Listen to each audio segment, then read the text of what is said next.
What's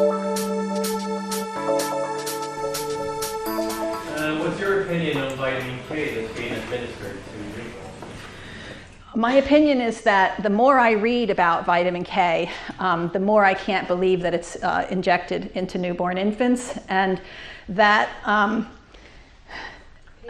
if you look at my scientific endeavors have really shown me that by and large, nature overall didn't make mistakes like this. That nature didn't leave out vitamin K from babies, and that until babies are 6 months old, they're not actually having a full coagulation, normal coagulation. So there's a reason, just like babies are programmed to be anti-inflammatory, I believe that babies are programmed to not have numerously higher levels of coagulation than adults.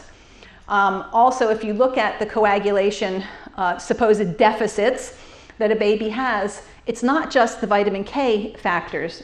So I would suggest that you read a lot about it and consider if you feel better about giving it, then only give the drops. But most people I know who understand the difference don't give any at all. And if you do give it, maybe it would just be if there was an extremely traumatic birth. But you have to understand some of the things that medical interventions do at birth. For instance, when the baby is born, what happens is it's a very tight passageway, as we all know. And so the baby is squeezed very tightly. The brain, the cranium is made so that it can compact in on itself. The brain is squeezed. There's trauma all throughout the body. About 30% of babies will have microhemorrhages from a normal delivery. Now, afterwards, in most societies, that cord is clamped right away, which is a problem, because you're not only leaving behind up to 40% of that baby's blood that belongs to that baby, but you're also leaving behind stem cells, which have the potential to go in and clear up any of the problems that happened in the brain or elsewhere. Now, if you thicken the blood, what is it, 2,000 times more or something like that, then how is that going to affect the ability for those stem cells to go where they need to go? When you have these vitamin K factors, those areas that bleed tend to clot, and it's a little harder to clear that out than if you just leave it that way.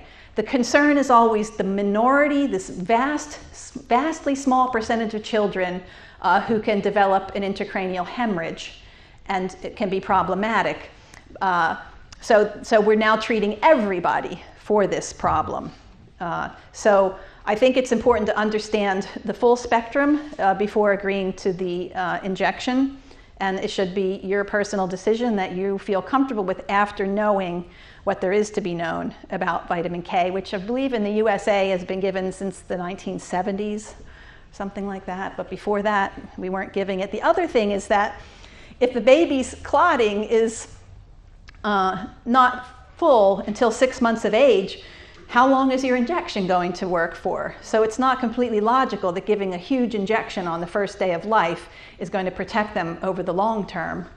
But I think that it's always a good idea for mothers to consume lots of greens during the entire pregnancy if possible, because not only do you get vitamin K that can be delivered to the baby in normal amounts if they need it, but you're also getting folic acid and magnesium and lots of other minerals that are required to build a baby.